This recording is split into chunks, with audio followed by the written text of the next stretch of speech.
लगा दे अमन चालू कर।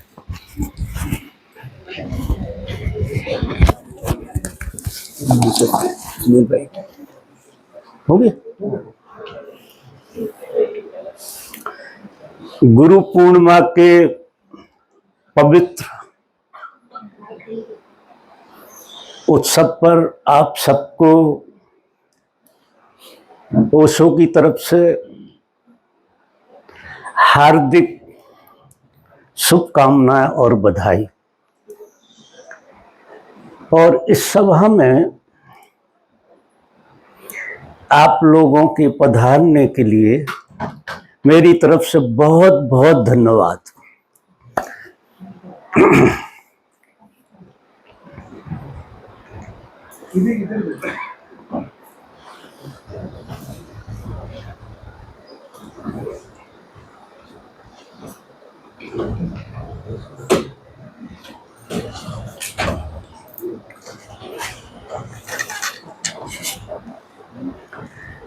ये किसी ने अंग्रेजी में लिखा है।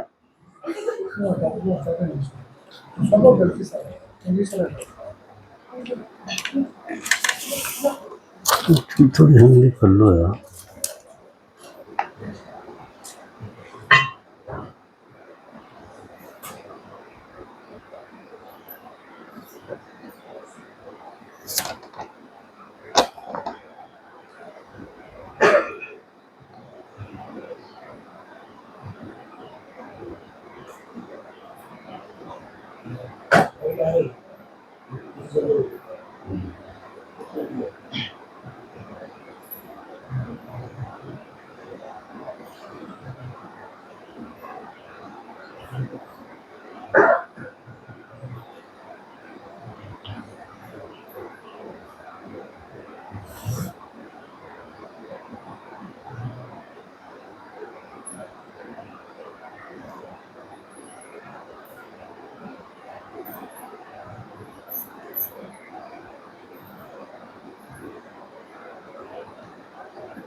किसी ने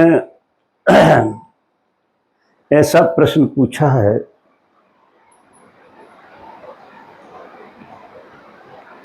सच पूछो तो उसे पूछने ही नहीं आ रहा जिसने पूछा है। कुछ ऐसा पूछा है और पूछना ना आता हो ऐसी बात कोई पूछे, उस पूछने का आनंद बहुत ही अलग है। इसी तरह से परमात्मा के बारे में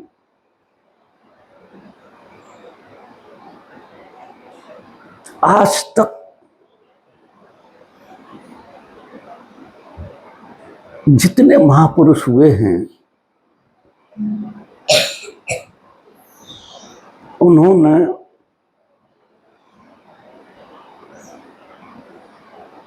कहने का प्रयास किया, फिर भी चूंकि परमात्मा ना कहने वाली बात है, अद्भुत बात है कि वो ना कहने वाली बात है। ना कहने वाली मतलब वो कही नहीं जा सकती है। अद्भुत खेल है, बड़ा मुश्किल है उसे शब्दों में बांधना, लेकिन फिर भी महापुरुषों ने इशारे किए हैं, कुछ इशारे, और उन इशारों को समझना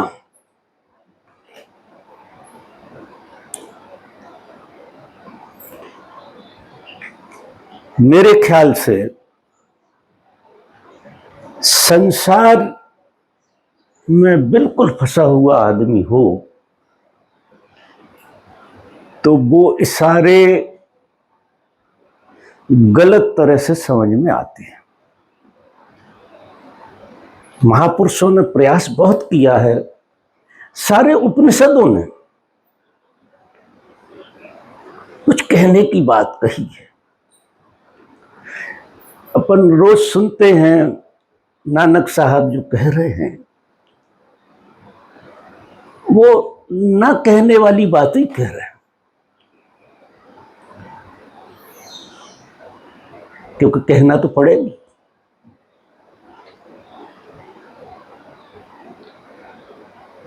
इशारे कर रहे हैं, बहुत अच्छे अच्छे इशारे करते हैं महापुरुष। सारे उपनिषद, सारे वेद पुराण शास्त्र इसी बात से भरे पड़े हैं। सिर्फ इशारे किए जा रहे हैं और इशारे समझ में बड़ी मुश्किल से आते हैं, बड़ी मुश्किल से।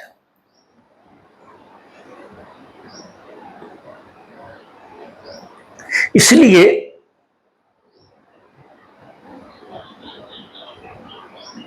किताबों से जो इशारे होते हैं वो तो इतनी दूर की बात होती है कि वो समझ में तो आएंगे ही नहीं, कोई उपाय नहीं। लेकिन किताबें क्या करती हैं, शास्त्र वेद पुराण आपके अंदर एक अंतरात्मा में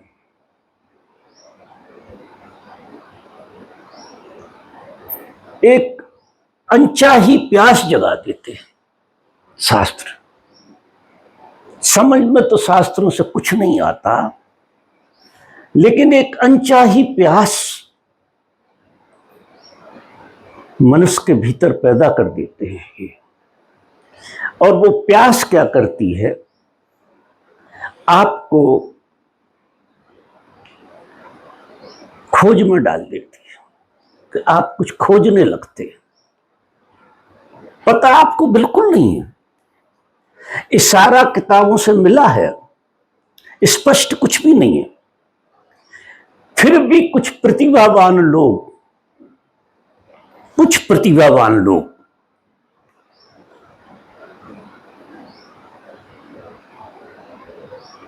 इस अनजान यात्रा में खोज पर निकल जाते हैं। जब वो खोज पर निकलते हैं बहुत जगह भटकना भी पड़ता है, बहुत जगह क्या कहो बहुत जन्म भटकना पड़ता है, और खोज भीतर जीने नहीं दे रही। तो खोज की प्यास जब इतनी ज्यादा हो जाती है, पूरे प्राण खोजने लगते हैं, तो कोई गुरु मिलता है। वहां किसी को कोई गुरु, जब बहुत गुरुओं के धक्के खा के, सारे अनुभवों से गुजर के उस प्यास को कोई बुझा नहीं पाता और वो प्यास बनी रहती है, तो फिर कोई सच्चा गुरु मिल जाता है।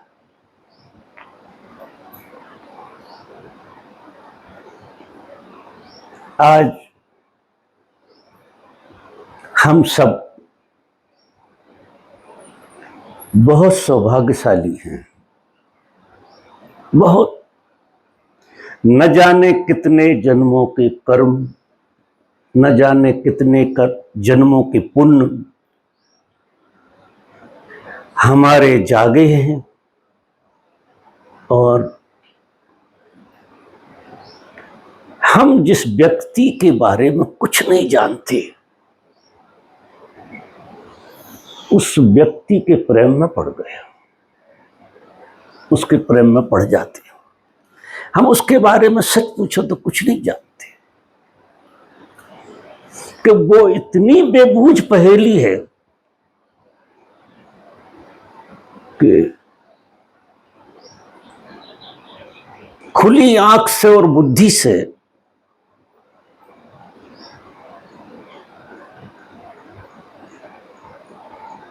वो समझ में नहीं बैठती, बिल्कुल नहीं बैठती। फिर भी लोग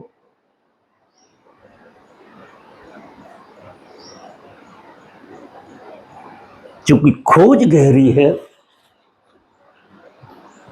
तो समझने का प्रयास तो करते हैं, और बिना गुरु के अब शिष्य सीधा नहीं समझ सकता।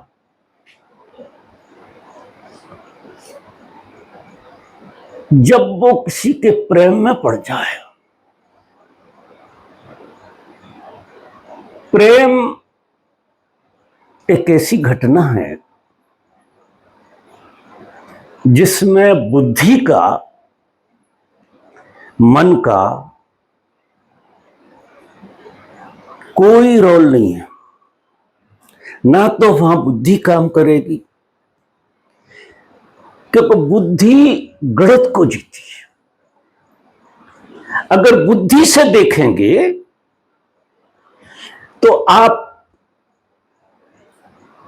गणित की भाषा बिठाने की कोशिश करेंगे, क्योंकि गणित 2 और 2 को 4 मानता है,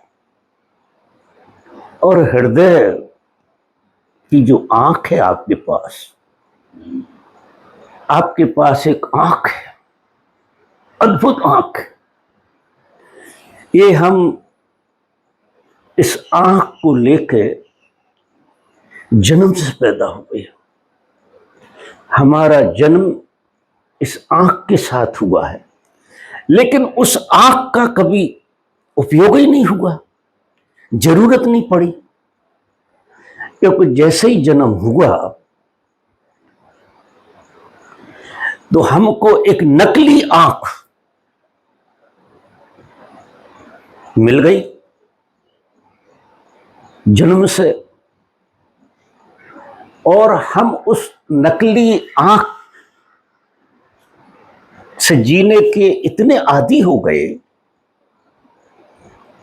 और हमें ऐसा लगा कि शायद हमारे पास देखने की सच्ची आंख है, और इस आंख का जो आप देखते हैं उसकी गवाही आपको खूब मिलती है। जैसा आप देखते हैं कि ये पेड़ हरा है, 100 लोगों से कहेंगे कि ये पेड़ हरा है, तो आपको इतना भरोसा आ जाता है कि मेरी आंख सही है, क्योंकि सारे लोग कह रहे हैं कि ये पेड़ हरा है, तो मैंने, जबकि आपने कुछ नहीं देखा, बिल्कुल नहीं देखा, इस आंख से दिख ही नहीं सकता जो जीवन का सत्य है, जिससे हमारी पीड़ा मिट जाए, जिससे हमारी खोज पूरी हो जाए, वो आंख से दिखाई नहीं देता। आंख से उतना ही दिखाई देता है जिससे जीवन का व्यवहार हो जाता है। जीवन एक बुद्धि रूपी आंख से सहजता से जीने में आता है। हम बुद्धि से सहजता से जी लेते हैं, बिल्कुल जैसे अंधा आदमी को ये पता लगे कि सारा गांव ही अंधा है, तो बड़ा सहजता से जीता है, टटोल टटोल के और कुछ आभास करके वो अपनी जिंदगी 70-80 साल जी लेता है। जिस आंख को हम आंख कह रहे हैं, ये आंख सिर्फ एक अंधे आदमी की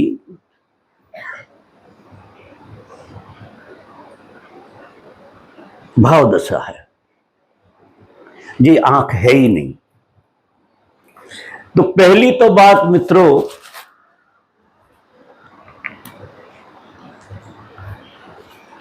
जो हमें समाज से, शिक्षा से, संस्कृति से, व्यवहार से जो ज्ञान प्राप्त होता है, वो जिंदगी का निर्वाह तो कर देता है, लेकिन जिंदगी की जो प्यास है, जीवन की जो तड़फ है, वो हम जन्म से लेकर पैदा हुए थे और मृत्यु में भी हम इसी प्यास को लेकर मर जाते हैं। जबकि आपके पास हृदय की आंख भी है। अगर आपके पास हृदय की आंख न होती तो आपको इतनी पीड़ा नहीं होती। आपको पीड़ा क्यों हो रही जीवन में? जीवन में पीड़ा इसलिए हो रही है कि आपके पास कुछ संपदा है भीतर, जो आपको पता नहीं लग रही। जब आप किसी सदगुरु के प्रेम में पड़ जाते हैं, ये प्रेम बड़ी गजब की बात है, गजब की। प्रेम में जब पड़ सकते हैं जब बुद्धि को उठा कर रख दें। अब ये जो प्रश्न हैं जिन मित्रों के हैं, दोनों ही प्रश्न करीब करीब,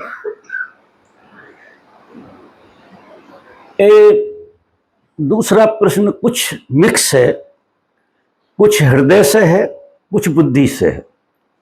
लेकिन पहला प्रश्न जो है वो किसी माँ का है, दो प्रश्न हैं, वो पूरे के पूरे बुद्धि के हैं। बुद्धि का प्रश्न कभी हल नहीं हो सकता है। कभी किसी का बुद्धि से उठा हुआ प्रश्न हल नहीं होगा, क्योंकि वो प्रश्न होता ही नहीं। वो एक झूठ में से झूठ निकलती है। बुद्धि झूठी है, झूठा देखती है, झूठा अनुमान करती है, झूठे प्रश्न खड़े करती है और फिर कहती है कि इसका उत्तर। अब झूठ में खड़ी है बुद्धि, क्योंकि उसका स्वभाव ही झूठ है बुद्धि का। तो गुरु कहते हैं कि सभी प्रश्नों का अंत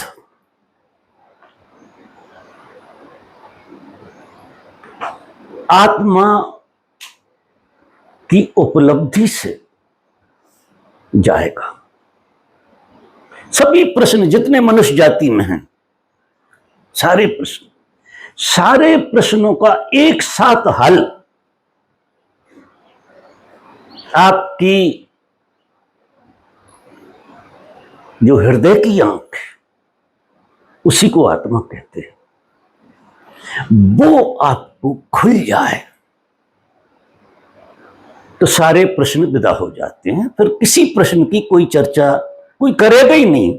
इतनी बेबूझ लगती है बुद्धि के प्रश्न, इतने बेबूझ होते हैं कि कायदे से देखो तो कोई बोले ही नहीं, लेकिन फिर भी बोलना पड़ता है। इशारा कोई और बात का करने बोलना पड़ता है। वो बात जो बुद्धि से कही है वो नहीं, कोई इशारा और। ये इसका उत्तर नहीं है कि आपको आपके हृदय की आंख को खोलना। हृदय की आंख जो है प्रेम से खुलती है। एक ही औषधि है, वो है प्रेम। और लोग कहते हैं कि हमें तो भगवान से प्रेम है। गजब की बात कहते हैं, हम तो भगवान को बहुत प्रेम करते हैं, हमें भगवान से बहुत प्रेम है और पीड़ाएं भी सबकी सब हैं। ये कैसे संभव हो सकता? ये भ्रमणा करीब करीब बुद्धि के अंतर्गत जो लोग जीते हैं उन सबको हो जाती है कि उन्हें प्रेम तो है, भगवान से प्रेम है, व्यक्ति से नहीं, भगवान से है प्रेम। क्योंकि ना देखा, न परखा, न जिया।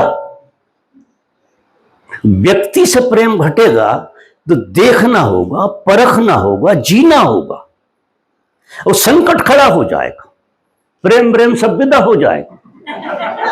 क्योंकि बुद्धि बिल्कुल कुछ और देखेगी, उसे प्रेम दिखाई नहीं देगा। थोड़ी देर धोखा हो सकता है, बाद में जैसे ही आंख खुलेगी, क्योंकि प्रेम को धोखा नहीं दिया जा सकता ज्यादा देर तक। संसार में एक ही चीज आपके पास इतनी अच्छी है, जो है प्रेम, और उस प्रेम को आप धोखा नहीं दे सकते। वो सच्चाई उभर आती है, धोखा मिट जाता है। आप उस धोखे में लंबे नहीं रह सकते। प्रेम के धोखे लंबा कोई नहीं रह सकता है। आश्चर्य करोगे, क्योंकि प्रेम इतना पवित्र है, उसकी इतनी पवित्रता है कि उसमें कोई भी चीज ज्यादा देर टिक नहीं सकती है, वो उघाड़ के बाहर फेंक देता है। फिर लोगों में पीड़ा होती है। महापुरुष प्रेम की बात करते हैं, और हम जब प्रेम कर रहे हैं, हमें अनुभव हो रहा है, लेकिन 4 दिन बाद वो प्रेम पता नहीं कहां चला जाता है। वो जाएगा ही, क्योंकि वो प्रेम था ही नहीं। जो चला जाए वो प्रेम नहीं है। और हम तो देखो इतने बेवकूफ हैं, ये बुद्धि गजब की आशा से भरी रहती कि आज नहीं मिला प्रेम, या आज कोई बात नहीं बनी, कल तो बन जाएगी। इस आशा में दोबारा दांव लगाता है, वो फिर फेल हो जाता है। तो मित्रों, एक मैं इशारा कर रहा हूं कि लोग कहते हैं परमात्मा से प्रेम है, बड़ी यारी है, बड़ी लोगों की बातें होती परमात्मा। मीरा की होती थी। मीरा कृष्ण को बेहद प्रेम करती थी, बेहद। और उसका इतना प्रेम था कि कृष्ण से बातचीत करती थी मीरा। कृष्ण की इतनी दीवानी जिसका कोई हिसाब नहीं। हो सकता है प्रेम घट सकता है, क्योंकि कृष्ण में दोस्त तो दिखेंगे नहीं, तो इतनी दीवानगी आ गई हो। लेकिन जब वो किसी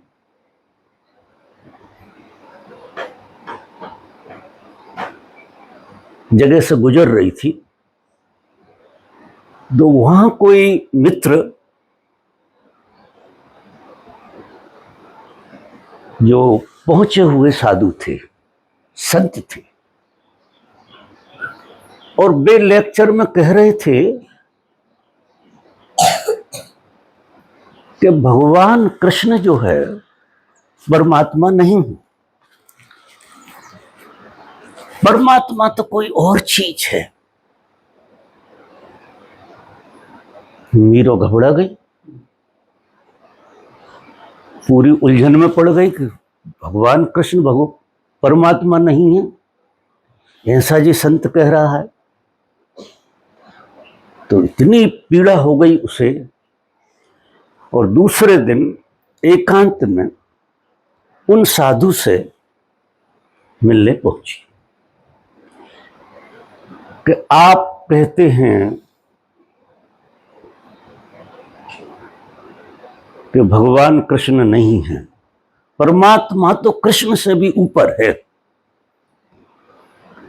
कृष्ण जो है द्वयम है, जो परम है, जो परम, वो कृष्ण के ऊपर है।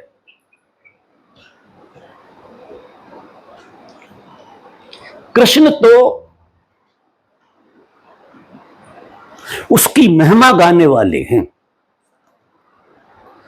लेकिन कृष्ण परमात्मा नहीं। तो मैं कैसे मानूं? मैं सामने खड़े होकर बातें करती हूं, घंटों अटखेलियां करती हूं उनके साथ, और तो अगर कहीं ऐसा है तो तुम उनसे ही पूछ लेना। अब मेरी बात तो तुम्हें समझ में बैठ नहीं रही, तो एक काम करना कि कल फिर कृष्ण मिलेंगे तुम्हें, और उनसे पूछ लेना। तो मीरा ने आह्वान किया। वो तो जब आह्वान करती थी कृष्ण पैदा हो जाते थे, खड़े हो जाते सामने, और वो कृष्ण को बहुत प्रेम करती थी। कृष्ण जो है मुस्कुराए, बड़ी मध्यम मुस्कान कृष्ण की रही। तो कृष्ण ने कहा कि वो साधु सच है, वो ठीक कह रहा है। मैं आपको सजीवर देख रही हूं, आप मेरे से बात कर रहे हो, इसके बावजूद भी वो साधु ठीक कह रहा है। अब तो मीरा फड़फड़ा गई। ये हाल हो गए मीरा के कि पसीना पसीना हो गई, सारा भ्रम टूट रहा है। आदमी को तकलीफ सबसे ज्यादा होती है जब उसका भ्रम टूटता है।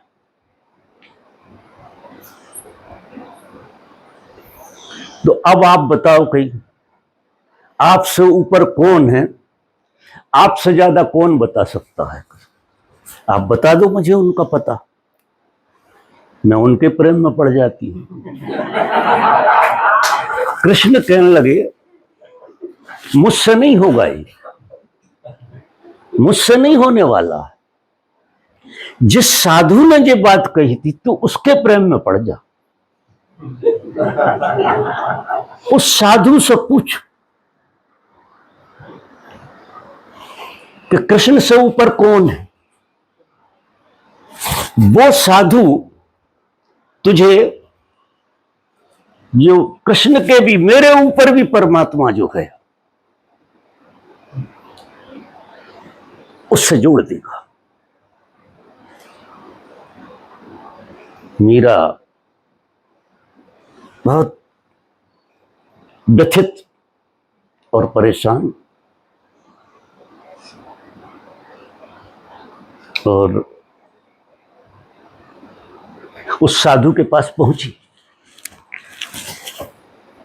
वो मुस्कुराए, बड़े प्रेम से मुस्कुराए, और उनने कहा, क्या हुआ, मिले थे कृष्ण? हाँ मिले थे। कहीं क्या बोले? कि जो आप बोले वही बोले।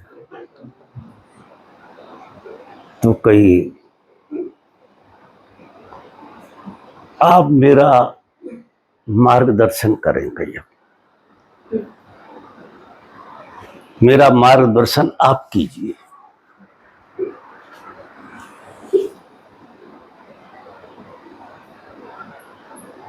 कृष्ण ने एक बात कही थी मीरा को,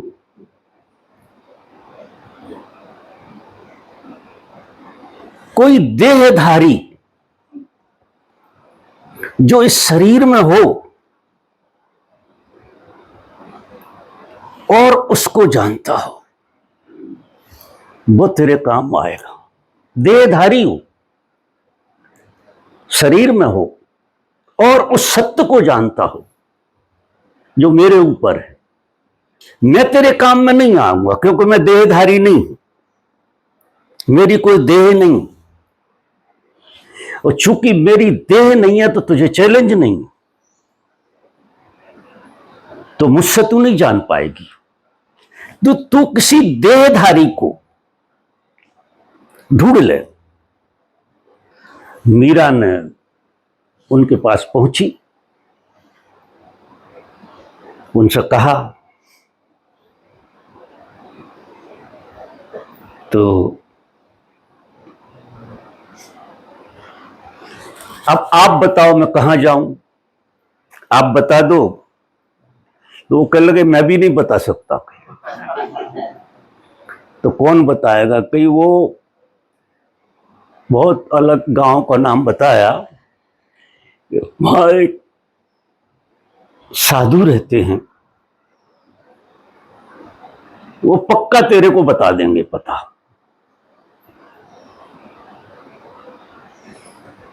तो वो उस जगह पहुंची, उनने नाम लिया रविदास का, जो रैदास के नाम से थे, जाति से चमार थे वो साधु।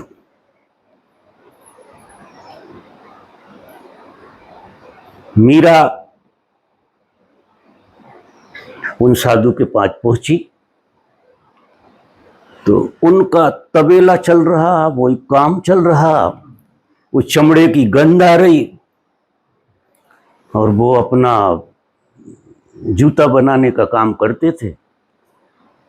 तो बड़ी मस्ती से गीत गा रहे, बड़ी मस्ती से गीत गा रहे और जूता बना रहे।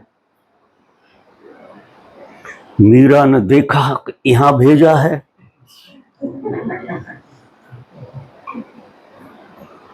तो और गड़बड़ हो गई। छत्राणी थी, राजपूत घराने की थी, और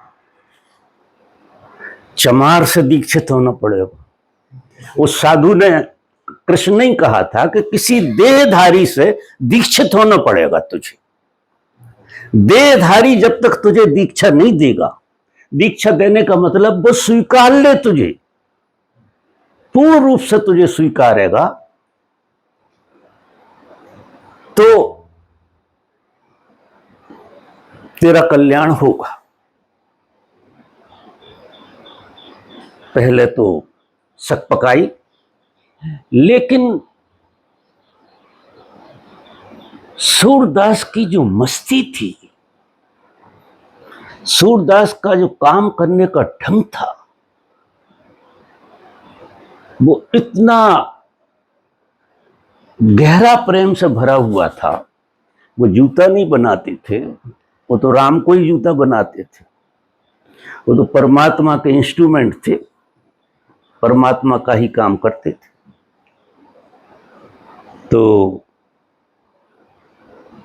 अपने आप को संभाला उसने कि कुछ भी हो, मेरा अहंकार कितना ही बड़ा हो, मुझे इस आदमी रहस्य को तो जानना ही है, दीक्षित होना ही है। चूंकि संत थे, आत्मबोध को उपलब्ध थे, तो ये चीजों का कोई मायना नहीं होता। अभी मैं आया यहाँ तो कपड़े बदल के आया तो लोग कह रहे गजब लग रहे। अब मैं फटे पुराने पहन के आता तो कुछ कहते कि ये क्या पहन के आ गए, क्योंकि हमारी जो आंख है, जो हमारी आंख है, जो सिर्फ बाहर देखती है, अंदर क्या है वो तो दिखाई नहीं देता। कपड़े से पहचान आदमी की, ये आंख, जो अंधी आंख है, वो तो ऐसे ही देखेगी। नहीं, इस बात का कोई मूल्य नहीं है। कपड़ा धर्मपत्नी ने कहा ये पहन लो, तो ये पहन लो। क्या है उसमें, आज के ये पहन लो, मैं भी जरा ऐसे ही पहने हूं, ये पहन लेता हूं, क्या दिक्कत है मुझे, कल दूसरे पहना देगी, दूसरे पहन ले। अब मैं इसे धर्मपत्नी तो मानता नहीं, मैं उसको आदेश मानता हूं। तो उसके आदेश से ही तो मुझे कोई खाना देता है। मुझे देखो कोई खाना नहीं खिला सकता जब तक मालिक का आदेश ना हो। कोई घर नहीं बुला सकता जब तक मालिक का आदेश नहीं हो। जब तक कोई यहां आ नहीं सकता जब तक मालिक का आदेश ना हो। मालिक आदेश देता है तुम्हें कि वहां जाओ, नहीं तुम कैसे आओगे, कैसे आ पाओगे यहां। लेकिन वो मालिक जाने अनजाने तुम्हें आदेश देता है। मीरा ने स्वीकार लिया, पूरी बात स्वीकार ली, और मीरा रैदास से दीक्षा ली। पहले गुरु रैदास, पहला गुरु तो वो मानना चाहिए जिसने रैदास को, वो शायद रामदास जैसा कुछ नाम। तो कहानी जो मैंने कही वो इसलिए कही कि आप जरा अपने हृदय में टटोल कर देखो। सबसे ज्यादा परमात्मा मनुष्य में अव्यक्त हो रहा है, सबसे ज्यादा। ये अद्भुत घटना, अद्भुत, सबसे ज्यादा। हमें कहा जाता है कि सब में परमात्मा है, तो हम पेड़ में भी एक बार देख लेते हैं, आसमान में देख लेते हैं, इधर देख लेते हैं, उधर। लेकिन आदमी सामने खड़ा हो उसमें परमात्मा नहीं दिखता। उसमें या तो वासना दिखेगी, या कामना दिखेगी, या महत्वाकांक्षा दिखेगी कि इस आदमी से मिलकर मेरी महत्वाकांक्षा पूरी हो जाएगी, कामना पूरी हो जाएगी, वासना पूरी हो जाएगी। अब ऐसी स्थिति से आप गुरु के पास आओगे, क्योंकि तुम देखना तो तुम्हें आता ही नहीं है, देखोगे तो बुद्धि से, क्योंकि बुद्धि के अलावा तुम्हारे पास और कोई यंत्र सक्रिय नहीं है जिसे हृदय कहना चाहिए। लेकिन जाने अनजाने तुम किसी दरवाजे पे पहुंच तो गए। अब ये तुम्हारा कोई पुण्य रहा होगा कि तुम जाने अनजाने दरवाजे तक पहुंच गए हो। अब एक ही कला आपको आ जाए कि बुद्धि लाख नकारे, बुद्धि लाख कहे कि ये आदमी गलत हो सकता है, चालाक हो सकता है, ऐसा हो सकता है, वैसा, ये बुद्धि में सब चीजें आती। जब तक कोई आदमी आत्मनिष्ठ नहीं हो जाता तब तक किसी जीवंत सदगुरु के प्रेम में आग में जलना पड़ता है उसे। कि एक तरफ तो वो आदमी जचता है, जैसे मैं ओशो के पास गया, बहुत यातनाओं के बाद कौन से पुण्य आ गए होंगे आड़े, कृपा उनकी रही होगी, उनने बुला लिया, मैं क्या पहुंचा, बुला लिया, तो दरबार में पहुंच गया, दर्शन किए। पहला दिन लेक्चर, जैसे अपन लोग बैठे ऐसे बैठे थे, उनने बोलना शुरू किया और ऐसे ही पैड रखते थे, तो पैड को ऐसा पलटा, कुछ देख रहे और फिर बोलना शुरू किया। तो जाते ही संदेह खड़ा हो गया कि परमात्मा को भी पढ़ना पड़ता है, परमात्मा को देखना पड़ रहा है, परमात्मा तो अंतर्यामी होता है। तो इस संदेह ने घेर लिया, संदेह आ गया चित्त में, और पीछे इतने धक्के खाके जिंदगी में से निकल के आना हुआ था, शायद पीछे लौटने का कोई उपाय भी नहीं था। जिंदगी ने इतना समझा दिया था, इतना समझा दिया था व्यर्थता को। 29 साल की उम्र थी। ओशो की जो पहली झलक देखी वो भागे। ये आदमी जचता है, कुछ और है, ये इंसान तो नहीं है, ये कोई और है। और जैसे ही उनने किताब खोली, संदेह आ गया कि हम तो ये मान रहे थे त्रिकालदर्शी होता, क्योंकि हमने परमात्मा के बारे में जो जो सुना है शास्त्रों में, इसलिए मैं कहता हूं कि शास्त्रों में इशारे हैं, और हमने जो जो सुना वो खड़ा हो जाता है कि ये आदमी कहता है कि हम भगवान हैं, और किताब से देख के पढ़ रहा है। तो इतनी आग जल गई भीतर, संदेह और श्रद्धा के बीच में। अब सदगुरु के पास लोग टिक क्यों नहीं पाते? संदेह और श्रद्धा के बीच में बड़ी लड़ाई होती है, बड़ी लड़ाई। परमात्मा से तो होती नहीं है,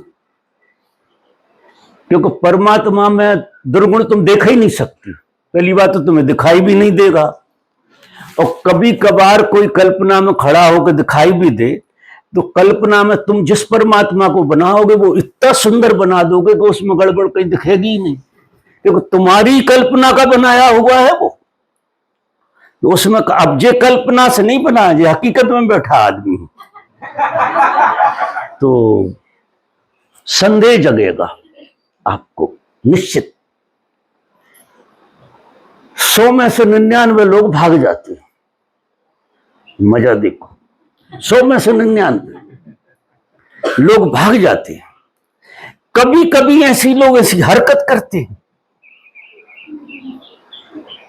अपनी बीवी की तारीफ करने लगते हैं, तो लगता है यार परमात्मा बीवी की तारीफ कर रहा है, तो खोपड़ी घूम जाती है। परमात्मा को तो इन सब बातों से बिल्कुल दूर होना चाहिए। अब ये जो जिंदा परमात्मा होता है ना, आग होता, आग, इसके साथ रहना, आग के साथ खेलना, ये सारे अनुभव में अपने कह रहा हूं, सारी अपनी बीती बातें कह रहा, नया कुछ नहीं है इसमें। और जिनसे कह रहा हूं वो मेरा अतीत है, आप अलग नहीं हो। जिस जगह मैं खड़ा था उस जगह आप खड़े हो, जिस जगह ओशो खड़े थे उस जगह मैं खड़ा हो गया, बस इतना भेद है। लेकिन कथा तो मेरी कहूंगा, जो भी रही है वो कथा मेरी। फिर घर आए तो दिल ना लगे कि आंखों में वही दिखे, वाणी उसकी दिखे, सूरत उसी की दिखे। तो धीरे धीरे क्या हो गया कि यहां जो आंख देख रही थी वो धीरे धीरे कमजोर होने लगी, उसे ज्यादा कुछ साफ साफ दिखाई देना बंद कर दिया। क्योंकि गलत को जब हम देखते हैं तो बड़ी फाड़ कर नजर देखते हैं। इतनी, किसी प्रेमी को देखोगे तो थोड़ा ऐसे देख लोगे, वासना से किसी को देखोगे तो इतनी चौड़ी आप करके देखो। ऐसा एक नियम है। तो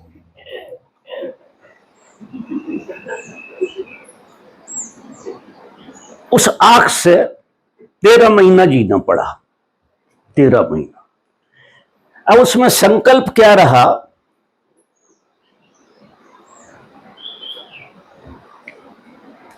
कि गुरु ने जो कहा है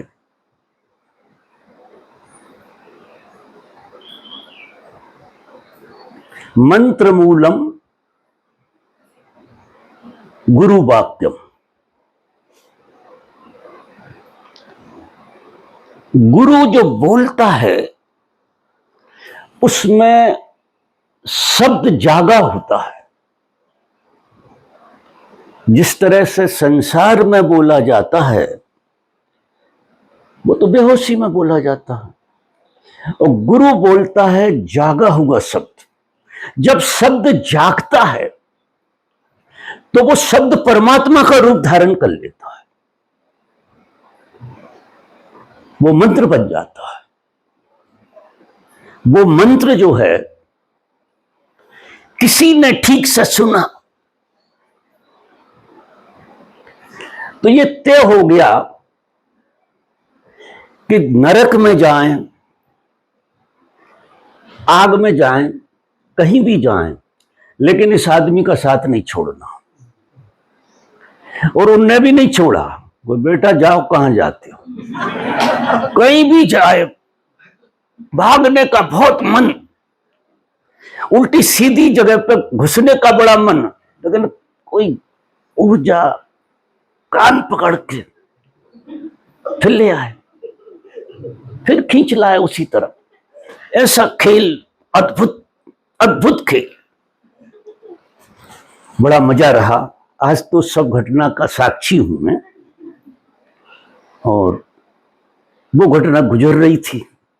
अभी कहने के तो अलग बात है, वो गुजरना होता है जब बात अलग होती है।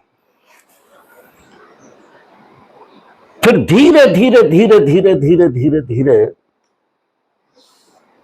बस प्रेम जुड़ गया। ऐसा लगने लगा कि इस संसार में अगर कोई मूल्यवान चीज है, मेरे शरीर से भी ज्यादा, मेरे प्राण से भी ज्यादा, मेरी हर चीज से ज्यादा अगर मुझे कोई प्रिय चीज है तो ये व्यक्ति है। अब इसके प्रेम में पड़ जाना। जैसे जैसे जैसे जैसे मैं उनके प्रेम में पड़ता गया और भीतर से हृदय की आंख ने गवाही देना शुरू कर दी। गवाही लाख कोई शास्त्र कहे, लाख कोई गुरु कहे, संदेह रहेगा ही, क्योंकि तुमने सिर्फ सुना है। और अगर तुमने श्रद्धा से सुना है तो सुनना एक काम जरूर करेगा कि आपके हृदय की आंख को खोल देगा, और हृदय की आंख खुलेगी, प्रेम बढ़ेगा, प्रेम बढ़ेगा, हृदय की आंख और खुलेगी। ये इस तरह से खेल चलता है। आज गुरु का दिन है, गुरु पूर्णिमा है, इसलिए शायद उनकी कृपा हो रही है कि गुरु की केमिस्ट्री खुल रही है।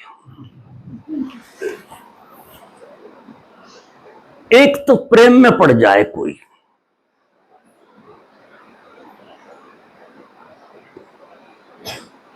प्रेम की एक शर्त है, प्रेम की भी शर्त होती है।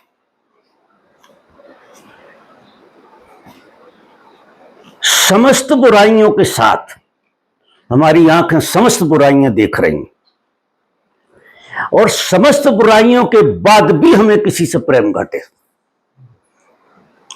तो प्रेम। बुराइयां दिख रही हैं, वो हमारी आंख का डंगे देखने का दिखेंगी, इसके बावजूद भी हमें प्रेम घटे तो प्रेम प्रेम है। देखो, परमात्मा सबको धारण किए हुए है, हम सब उसके गर्भ में हैं। जैसा मैं देखता हूं, मैं आपके भीतर और बाहर, बाहर से वो तुम्हें कैसे संभाले हैं और भीतर कैसे तुम्हारा इंतजार कर रहा है कि तुम्हारी आंख जरा मुझे देख ले। वो मुझे दिखाई देता है, यहां आए इसलिए हो, जाने अनजाने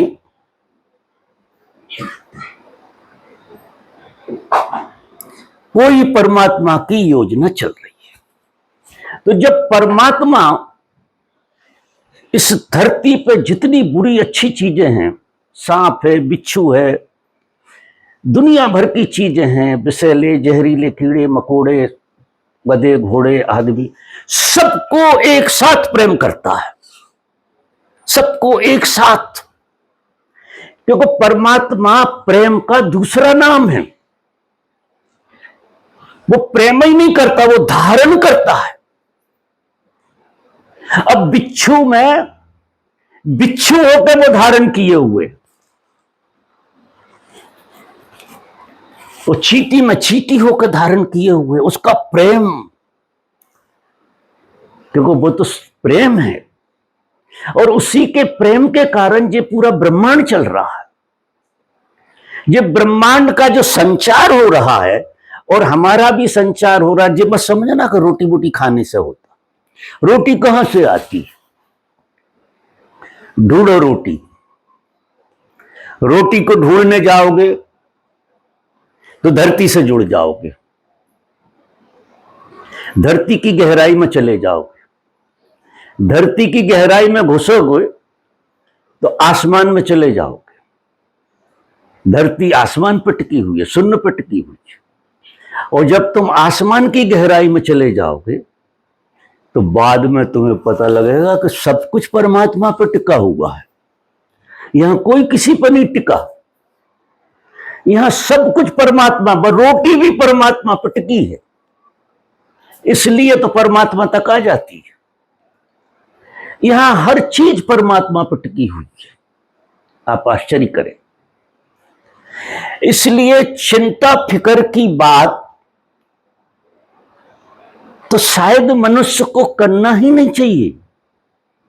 किस बात की चिंता? तुम्हारे भीतर परमात्मा विराजमान है,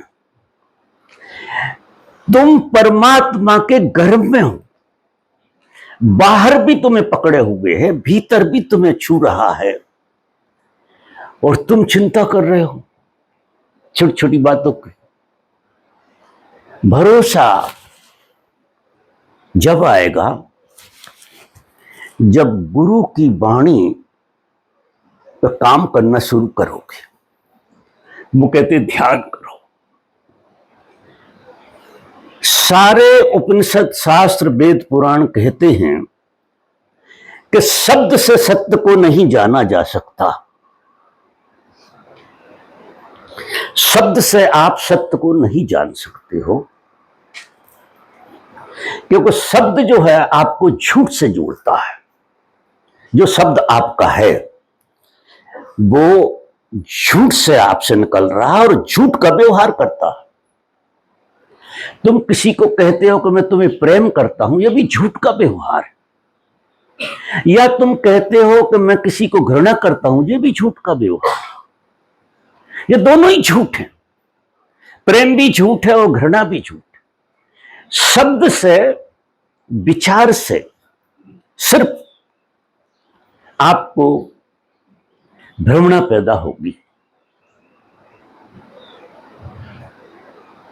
तो संत पुरुष कहते हैं कि चुप हो जाओ, बस एक काम करो, चुप हो जाओ,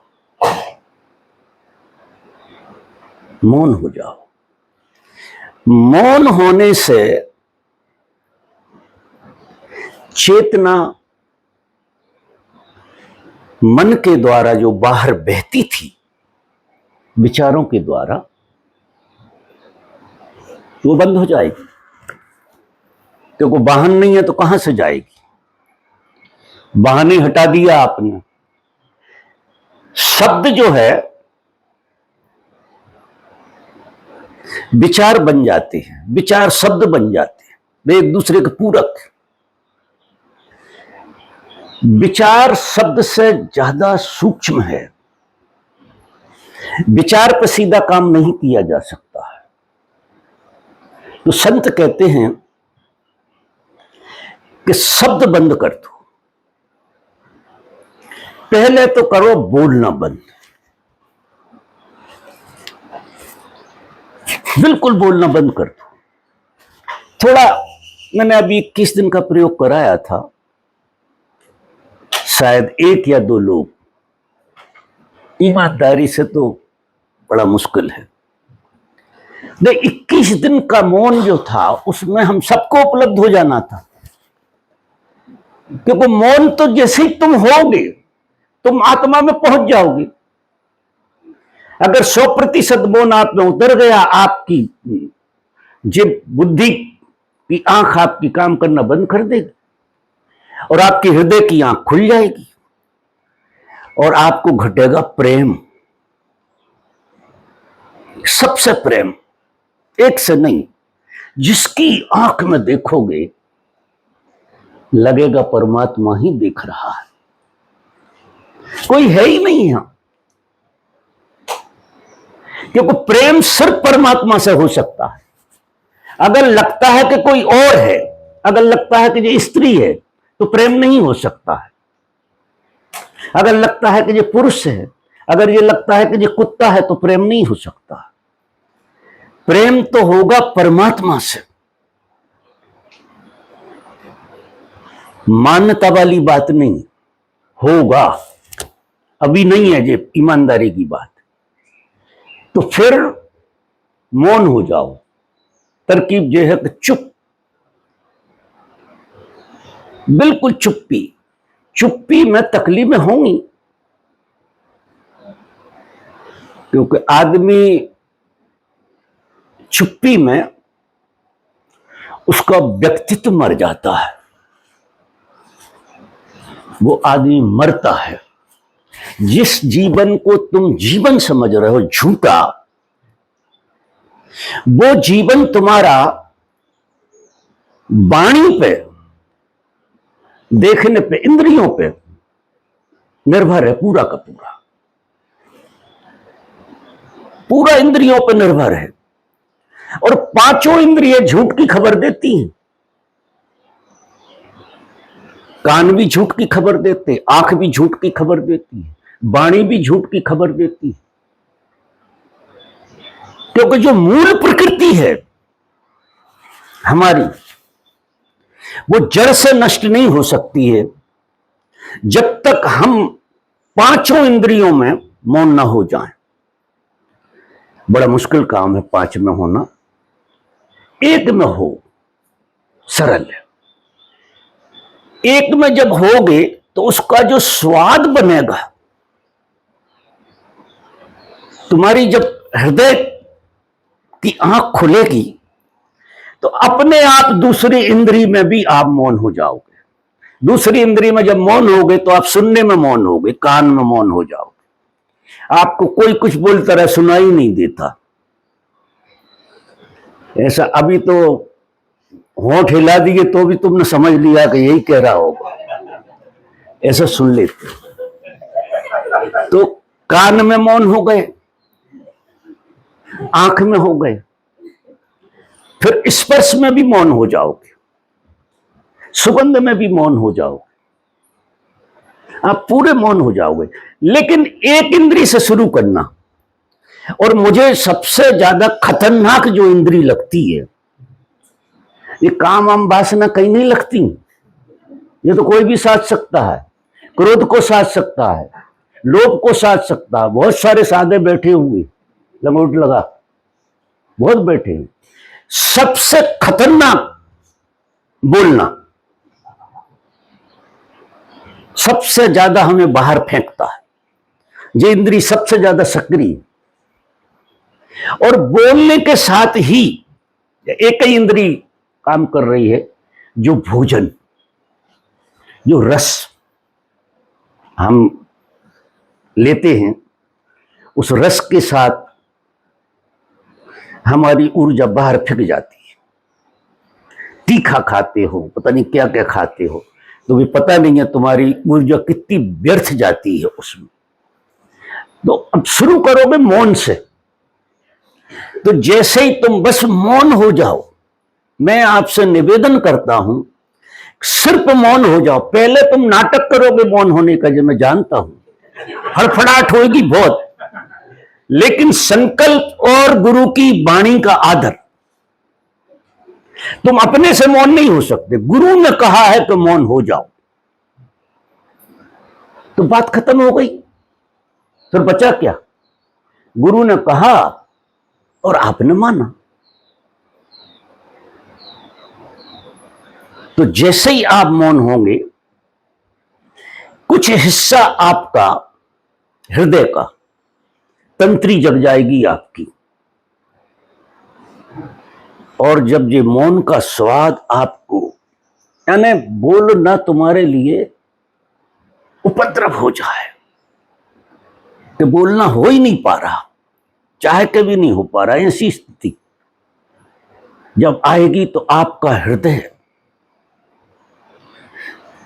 गजब प्रेम से भरेगा, खुद के प्रेम से भरेगा। पहली बार तुमने खुद को रिस्पेक्ट किया। अदरवाइज हम क्या कर रहे हैं कि हम हमारा निरादर करते हैं। हमारे अंदर जो परमात्मा बैठा है, उस परमात्मा का सुबह से शाम तक हम निरादर करते हैं, और अपेक्षा ऐसी रखते हैं कि हमें शांति मिल जाए। तुम निरादर कर रहे हो परमात्मा का, और चाहे कर रहे हो शांति की, क्योंकि शांति परमात्मा है, शांति ही परमात्मा है, प्रेम ही परमात्मा है, और तुम निरादर कर रहे हो। तो आदर करना सीखो, अपना अपना आदर करना सीखो। निरादर मत करो उस परमात्मा का जो मेहमान बना तुम्हारे घर में बैठा हुआ है। सभी के घर में ऐसा मैं इतना साफ देखता हूं कि तुम बिना परमात्मा के हो नहीं सकते।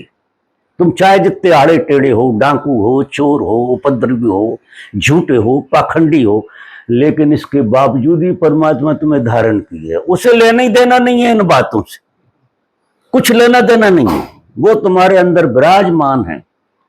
उसे पता है कि कितनी मुझसे ही बनी हुई चीजें हैं ना, मुझसे भारी थोड़ी हो जाएंगी, किसी दिन मुझे मैले हो जाएंगी, तो ये सब आई तो मेरी ऊर्जा से चल रही। जीता तो आदमी परमात्मा से ही है, क्रोध भी करता है तो ऊर्जा तो उसकी मिल रही है उसे, आदमी को। चैनल गलत हो गए हैं उसके, गलत चैनल में चली जाती है। तो परमात्मा ये नहीं देखता, गुरु भी नहीं देखता जी कि तुम क्रोधी हो, कि पापी हो, कि क्या हो, कि वो उसकी परवाह नहीं है। उसे पता है तुम इसके बावजूद परमात्मा हो, इन सब बातों के हो तो परमात्मा। अब जानो कैसे? खास बात जी है। तो मित्रों, आज मैं आप सबसे निवेदन करता हूं कि जीवन में जिंदगी जैसी तुम जी रहे हो वैसी जियो। जो जहां है, जिस जगह बैठा है वैसा रहे, लेकिन आज से तय करो कि 50% मौन में रहेंगे। 50 से काम चलाएंगे भाई हम कल से, 100 पे 100 नहीं, 50 मौन में रहेंगे, 50 बातें कर लेंगे। चलो इतनी छूट।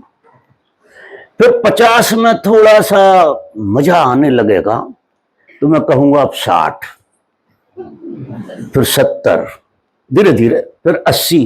क्योंकि देखो, तुम्हें फुसलाया जा सकता, तुम्हारा मन इतना बदमाश है, इतना बदमाश है कि उससे सारी चीज एक झटके में ही बता दो तो वो उचक जाता है। वो कहता हमारे बस का ही नहीं है काम। ऐसा कर लोगे कि हमारे बस का नहीं है, खोपड़ी फट जाएगी, ऐसे कैसे? तो तरकीब बताना पड़ती है कि तुम बहुत कमजोर हो, बहुत ही गरीब हो तुम, तो 75% से काम चलाओ, 25 मौन में रहो। यहां से शुरू कर लो, 25 मौन में रहो, 75 से काम चलाओ। क्योंकि अगर मैं तुमसे कह दूं कि 100 के 100 मौन में चले जाओ, तुम जा नहीं पाओगे, वो ढोंग करोगे, पाखंड करोगे, सभी दिखाओगे कि हम तो मौन में हैं। भाई यही तो बड़ी विडंबना है कि सत्य को कहना मुश्किल और करवाना तो और भी मुश्किल, क्योंकि खुद ही करना हो तब तो हो सकती है बात, लेकिन जब बात यह है कि तुमसे करवाना है तो इतना कठिन काम है, क्योंकि डंडा तो मान नहीं सकते, क्योंकि तुमसे प्रेम है, न गाली दे सकते हैं, क्योंकि समस्या यह है कि हमें तुमसे प्रेम, क्योंकि तुम्हारे भीतर हम ही बैठे हैं। तो अब ये कितना कठिन काम है। तो मोहब्बत से तुम नाराज हो गए निश्चित, ये तुम्हारी धारणाएं टूटती हैं, मान्यताएं टूटती हैं, बहुत सारे खेल होते हैं, तो तुम में आग भी लगेगी, किसी दिन तुम भागने का मन करेगा, जरा रुको यहां, आपको पता लग जाएगा, ज्यादा लंबे रुको, कई बार लगेगा भाग जाओ यार यहां से, उसी में सारे पागल कर देगा आदमी,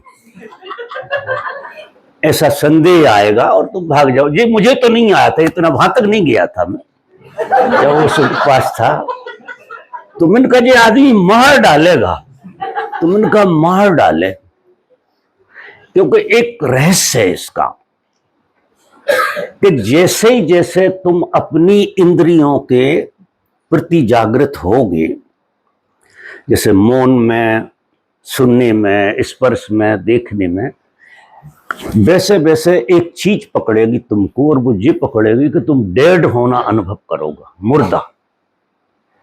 अब सबसे बड़ा संकट, यहां गुरु पर श्रद्धा बहुत होना चाहिए, यहीं से लौटते हैं लोग, यहां तक चल देते हैं, 50% से 60 पे, प्रैक्टिस से 100 तक चले जाएंगे, फिर एक स्थिति ऐसी आएगी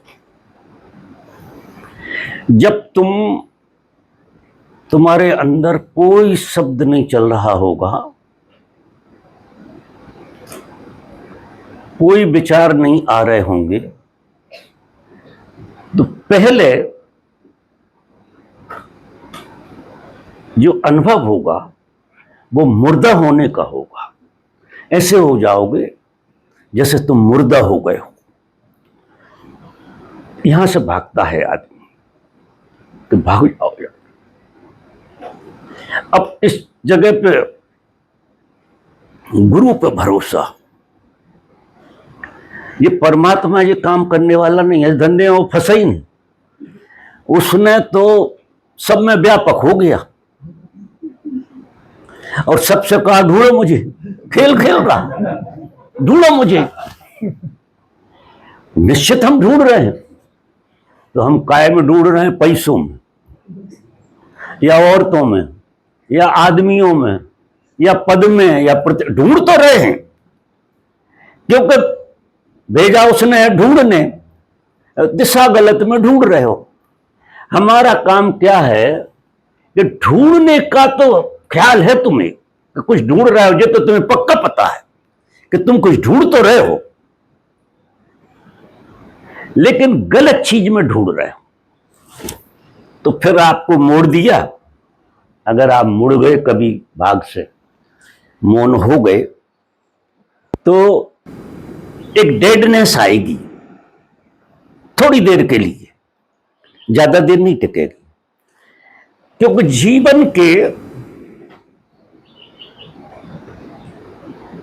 जो परम रहस्य हैं वो मर के ही खुलते हैं।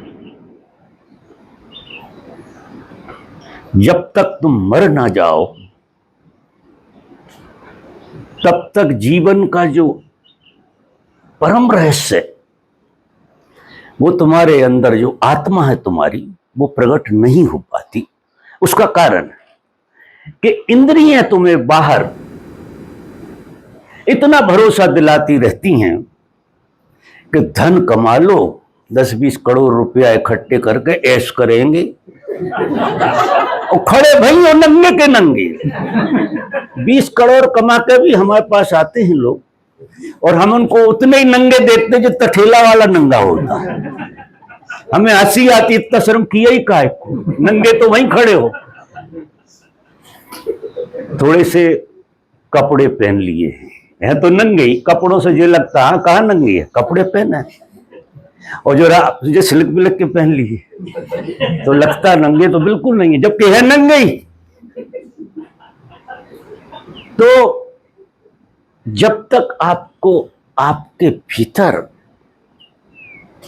शांति न उतर जाए, जब तक आपको ऐसा न लगे कि इस संसार में ना तो कुछ पाने हैं, ना कुछ होने हैं और ना कुछ खोने हैं। बहुत लोग हो गए कि मेरे मित्र थे, बहुत पैसे वाले थे, मेरा बहुत सहयोग भी किया उन्होंने। मैं जो सूत्र उनसे कहता था, वो कहते थे कि आप इतनी मस्ती में कैसे जीते हो भाई। बड़े प्रेम में थे मेरे। मैंने कहा देखो यार, ना तो मुझे कुछ होना है और ना मुझे कुछ पाना है और ना मेरे पास कुछ खोने को है, खोना भी नहीं है। और तीन ही तरह के डर हैं और तीन ही तरह का उपद्रव है। या तो तुम्हें कुछ होना है, हो जन्मों से हो रहे हो, या कुछ पाना है, पापा के मरे जा रहे हो और हाथ में कुछ आता नहीं, इधर उधर हो जाता है। कई बाबा ये दो बातें तो मुझे भी जच गई, क्योंकि मेरे पास आरबीआई में पैसा पड़ा है, तो अभी कुछ पाना माना नहीं है मुझे कहीं। ये तो मेरे विचार ही नहीं आता है कहीं कि मुझे कुछ पाना है, ना कहीं मुझे कुछ होना है। मुझे वो भूख भी खत्म हो गई कुछ होने की। तो मैंने कहा खोने के बारे में क्या ख्याल है, इसका डर लगा रहता है कि ये जो है ये मिट ना जाए। मैंने कहा देखो, ये दो चीजें तो तुम साधन से बना सकते हो, लेकिन खोने का जो डर है वो बिना आत्मा को जाने जाएगा नहीं। क्योंकि तुम्हारे पास जो कुछ भी है जिसे तुम मेरा कह रहा हो, वो सब खोने को है। आश्चर्य करो, वो सब खोएगा। तो तुम्हें डर एक अवस्था के बाद खोने का बहुत लगता है कि कुछ मिट ना जाए यार, कुछ इनकम टैक्स वाले मार ना डालें, कुछ ऐसा ना हो जाए। अब देखो ये भय, खोने का भय। और मैंने कहा जब तक खोने का भय नहीं जाएगा शांति कहां से आएगी। कांटा तो लगा ही है ना, भय तो लगा, वो सबसे बड़ा कांटा है। सदगुरु कहते हैं कि चलो, लंगोटी वाले बाबा हैं, सब कुछ मिटा के चले जाते हैं जंगल में, लंगोटी लगा कर रहते हैं। उन्हें कहते हमें ना खोने का डर है, न पाने का है, न कुछ होने का है, हम तो फकीर हैं। लेकिन उनसे कहो कि तुम आज मिट जाओगे तो वे भी तिलमिला जाएंगे। यार ये मिटने वाला डर तो हमारा भी नहीं गया, सब डर चले गए, बैराग घट गया, हमें धन देख लिया है, आ गए हम, हमारे पास कुछ है ही नहीं, सब दान कराए। बहुत लोग दान कर जाते और होना कुछ है नहीं, सब तरह से जी कर देख लिया। लेकिन ये खोने का जो भय है ये नहीं जा रहा, और ये सबसे बड़ी बीमारी है। ये तो कुछ चालाक कुछ चतुर लोग इन दो भय से तो निपट जाते हैं, जो ठगते हैं ना लोगों में, कर करा के और धन इकट्ठा कर लेते हैं, लूट लाट के जो भी। लेकिन खोने के डर से वे भी बड़े परेशान कि आ तो गया जैसे तैसे, अब ये मिट ना जाए। बेटा हो तो गया भगवान की कृपा से, मर ना जाए। ऐसा डर लगा रहता है, बेटा मर ना जाए, बीवी भाग ना जाए। आप देखो, तो सबसे ज्यादा डर जो है वो खोने का डर है कि खो ना जाए। तो आप भगवान से आशीर्वाद क्या मांगते हो कि चल तू कुछ मत दे, लेकिन जो है वो बना। आप देखो, मेरे पास एक आदमी ऐसा नहीं आता, ये 3 चीजों में से जिसमें कोई चीज उसके पास ना हो। या तो कुछ मांगने आता है कि वो नहीं हो पाया जो पड़ोसी को हो रहा है, तो कृपा कर दो। मैं हंसता हूं कि पहले मैं कृपा करूं तुम पे कुछ हो जाए और फिर वो खो ना जाए, उसके डर को देखो। तो मैं ऐसे उपद्रव में क्यों पड़ूं? तुम्हें आशीर्वाद दूं। वो कहते हैं, मैं कह देता यस सब हो जाए, लेकिन मैं जानता हूं कि ऐसा बड़ा पाप मैं क्यों करूं कि तुम्हारी शादी हो जाए। क्यों करूं? क्योंकि तुम्हारी शादी हो जाए वो उपद्रव, फिर पति कहीं चला ना जाए या कोई और का ना हो जाए। तो ये जो खोने का जो डर है, ये मनुष्य को सबसे ज्यादा सताता है। मैं आपसे निवेदन करूं तो सभा में भी जब हम संतों की में जाते हैं, उनकी तरकीबें ठीक करते नहीं है। क्यों नहीं करते? ये तो साफ हो गया कि पाने को कुछ नहीं है, वो ही साधु की बात समझ पाएगा, संत की बात वही समझ पाएगा जिसके चित्त में ये बात आ गई हो कि पाने को तो कुछ दुनिया में है ही नहीं, ऐसा कुछ भी नहीं है जो पाने जैसा है, मूल्यवान है। तो वो लाइन पे आ गया आदमी। फिर जब वो खुद खोने लगेगा, मिटने लगेगा। ये ध्यान जो है ना, ये मृत्यु है, और इसमें से बाहर होना हर मनुष्य की नियति है। आप मृत्यु को जानें, मरने को देखें। कोई आदमी नदी में कूद जाए वो मरना नहीं होता है, तो पागलपन होता है। जब कोई जान के मर रहा है भीतर ध्यान में, और मरता क्या है, हमारी इंद्रियां मरती हैं। जो बाहर रस ले रही थी वो इंद्रियां बाहर रस लेना बंद कर देती। जब बाहर रस लेना बंद कर देती हैं वो, तो लोग हमसे आके कहते हैं अब बाहर के जगत में हमारा कोई रस ही नहीं रहा। तो हम तो ऐसे बेरंग से हो गए, अभी भीतर का कुछ जागा नहीं है और बाहर के में रस नहीं रहा। तो बड़ी पीड़ा से गुजरते हैं लोग, ऐसे प्रश्न पूछते हैं लोग।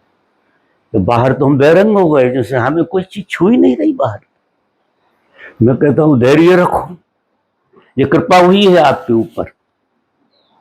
धीरे धीरे धीरे धीरे करते करते धीरे धीरे टुकड़ों में आप मरोगे और टुकड़ों में आप आत्मा की तरह पैदा हो जाओगे। ये विज्ञान है पूरा का पूरा। इसलिए इस खेल में डटे रहना बहुत जरूरी है। ये जो परमात्मा का खेल है, या तो किसी सदगुरु के खेल को खेलो मत। देखो मैं आपसे निवेदन करूं, भले ही आज ही भग जाओ, या तो उसके खेल को खेलो मत। और बीच में छोड़ के भग गए तो जो तुम्हारी हालत खराब होगी वो संसारी की भी नहीं होगी। मैं आपको ईमानदारी की बात डरवा नहीं रहा हूं, सत्य कह रहा हूं कि अगर छोड़ के भग गए तो ना तो दीन के रहे ना दुनिया के रहे। तो अब समय है, मैं आप सबसे निवेदन करता हूं कि अभी समय है। अगर मरने की तैयारी नहीं है, खुद को मरने की, होने की, खोने की, पाने की, सब चीजों से पार अगर नहीं जाना है, उनमें ही रहना है, तो बोरिया बिस्तर सवेरे बांध लो, घर जाओ, जरा होने का मजा लो और उसकी पीड़ा भोगो। पाने का मजा लो, उसकी पीड़ा भोगो। खोने का मजा लो, उसकी पीड़ा भोगो। हम पीड़ा के आगे तीन ही चीजें पीड़ा देती है, और ये तीन ही चीजें हमें फंसाए हुए हैं। और हम 17 प्रश्न पूछते हैं, पता नहीं कौन कौन से फालतू। और जो मेन बात है उस पर हम आते नहीं। खास बात, कबीर कहता है जो घर बार है आप चले हमारे साथ, जो मरने को राजी है। देखो, एक मैं रहस्य की बात कहूं आपसे, आपने कभी नहीं सुनी होगी। आपको दो चीजों की याद नहीं आती।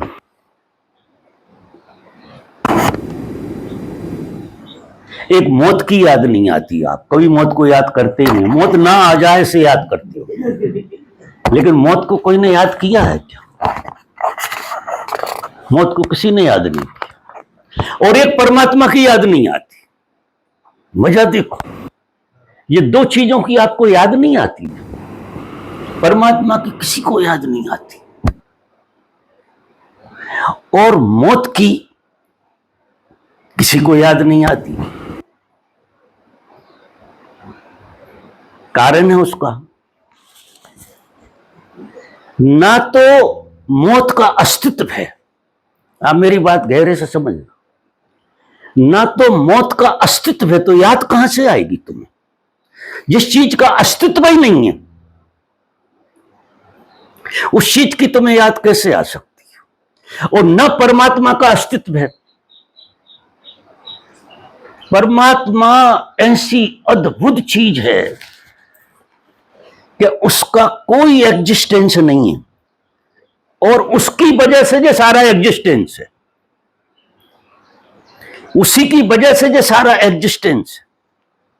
और परमात्मा का कोई एग्जिस्टेंस नहीं है। आप पहली बार सुन रहे होंगे जी बात, आश्चर्यजनक। तो आपको परमात्मा की जो अस्तित्व में चीज नहीं है, क्योंकि हम अपनी मन से, बुद्धि से और इंद्रियों से क्या देखेंगे? जे अस्तित्व है, तो अस्तित्व से अस्तित्व को पहचानेंगे हम। वो इंद्रियों के पार है परमात्मा, उसका कोई इंद्रियों की तरह अस्तित्व ही नहीं है। तो आपको परमात्मा की बिल्कुल याद नहीं आएगी, आती नहीं है। हम सब झूठ बोलते, क्यों आएगी? उसका कोई अस्तित्व नहीं। और मौत की भी कभी याद नहीं आती, क्योंकि मौत भी उतनी ही झूठी है। मौत की हमें क्यों याद नहीं आती? किसी को याद नहीं आती। मर ना जाए ये याद तो आती है, लेकिन ये याद नहीं आती कि मौत से मिलना हो जाए। यार कभी ख्याल आया कि यार मौत से मुलाकात हो जाए तो मजा आ जाए? ऐसा कोई सोचता है क्या? क्योंकि जिस चीज का अस्तित्व होगा, इंद्रिय उसको ही पकड़ने की कोशिश करें। देखो, काम का अस्तित्व है, तुम्हें बड़ी याद आती है। क्रोध का अस्तित्व है, उसकी याद आती है। लोभ का अस्तित्व है, उसकी याद आती है। मोह का अस्तित्व है, उसकी याद आती है। धन का अस्तित्व है, उसकी याद आती है। जिन जिन चीजों की तुम्हें याद आती है वो सब झूठी। तुम आश्चर्य करोगे। आप मेरा सूत्र समझो मैं क्या कह रहा हूं। जिन जिन चीजों की तुम्हें याद आती है वो भ्रमणा है, वो मानसिक है। सारा का सारा मानसिक है जिसकी तुम्हें याद आती है। मौत की और परमात्मा की याद तुम्हें नहीं आती, क्योंकि वो सत्य है, वो शाश्वत है, वही शाश्वत है। मौत, जिस तरह से तुम मौत कहते हो, मौत और परमात्मा दो चीजें हैं ही नहीं। तुम आश्चर्य करो, मौत और परमात्मा दो चीजें नहीं है। ये ऐसी हैं जैसे पानी भाप बन जाता है, पानी पिघल के भाप बन जाता है। तो भाप और पानी के दो चीजें हैं, लेकिन पानी मिट जाता है, उसका अस्तित्व मिट जाता है, पानी की तरह अस्तित्व मिट जाता है। इसी तरह से परमात्मा और मौत, ये दो चीज, तुम मौत को परमात्मा मानो मौत को ही परमात्मा मानो। और अगर तुम्हें कुछ पहले पकड़ने जैसा है, कारण क्या है कि परमात्मा को तो होते गिरते तुमने देखा नहीं, तो उसमें तो सत्य और झूठ का कुछ लेना देना नहीं। लेकिन लोगों को पैदा होते और मरते तुमने देखा है, तो मौत जो है तुम्हें अनुमान में तो लगती है, आखिर तुम्हें उसकी याद नहीं आती, लेकिन कोई मरता है ऐसा तो लगता है। अब तुम्हें ये तो नहीं लगता कि कोई परमात्मा होता है, ये तो तुम्हें ख्याल नहीं है कि कोई परमात्मा होता है, ये तो आपको आपकी बुद्धि पकड़ ही नहीं सकती है। तो परमात्मा और मौत दो चीजें नहीं। तो वो कहते मरोर जोगी मरो, मरण बड़ा मीठा, इस मरनी का फल, क्योंकि ये परमात्मा है, मृत्यु देवता है, मृत्यु ही परमात्मा है। आप आश्चर्य करोगे, और उसकी तुम्हें कभी याद नहीं आती, कोई याद नहीं करता। मरने की बात जैसे ही आती है, ख्याल आता है सिर्फ मरने के, याद थोड़ी आती जब मर ना जाए, मौत आ जाएगी ऐसा ख्याल आता है, मर जाएंगे। लेकिन कभी भजन किया मौत का कि आ जाओ भाई। देखो वो वाल्मीकि जो हुआ है ना, उसको जो सूत्र हाथ लग गया था। नारद ने बता तो दिया राम, लेकिन वो उसे कुछ मरा समझ में आ गया, मरा, तो मरे का भजन करने लगा।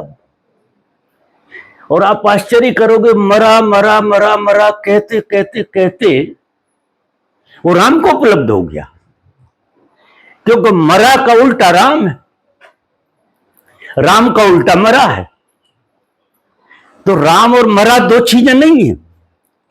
हम रोज कहते हैं कि वो मरा, वो मरा, वो मरा, असली में वो राम। और राम नाम सत्य है, पीछे वाले जरूर कहते हैं, ऊपर ऊपर से कहते हैं, लेकिन ईमानदारी से तो मर गया, राम हो गया ऐसा कोई कहता है? मर गया ऐसा कहोगे ना, कहोगे कि नहीं? तो मृत्यु जो है परमात्मा है, और परमात्मा ही मृत्यु है, ये दो चीजें नहीं। तो मित्रों, ये तो मैं कुछ ऐसे सूत्र कहूंगा तो बहुत सारे निकलेंगे, तो अब समय भी हो गया है, अपना व्हाइट ड्रॉप जैसा होने वाला है। तो अब मैं आपसे निवेदन करता हूं कि मेरी बातें अगर आपको जितनी समझ में आई हैं, उतनी आप अपने जीवन में थोड़ा सा इंच इंच करके, एकदम नहीं, इंच इंच करके उतारने की कृपा करना, ये मेरा निवेदन आप लोगों से। बार बार यहाँ आते हो, बड़ा अच्छा लगता है मुझे कि यहाँ तक पहुंच जाते हो, और साधना में रत होते तो और ज्यादा अच्छा लगता है। और जब आप मस्त होते हो तब तो सच में आपके अंदर हृदय में कुछ ना कुछ तो हो जाता है। तो हम उस हृदय को झंकृत करने के लिए फिर नृत्य करेंगे अभी, और बातचीत को हम अब लगाम देते हैं।